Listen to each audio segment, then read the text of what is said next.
không sai thì ít chiều thì chỉ có con ít chiều gì ta lo con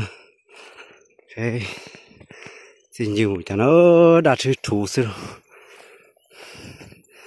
giờ tới chợ muốn nông mà chứ nông mà chia sẻ thì tiêu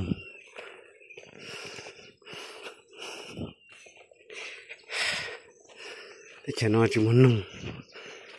nông nó đi gì đó đạt thủ nữa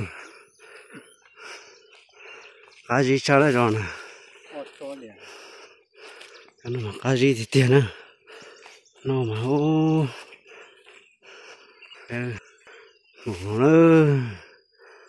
nó cái gì không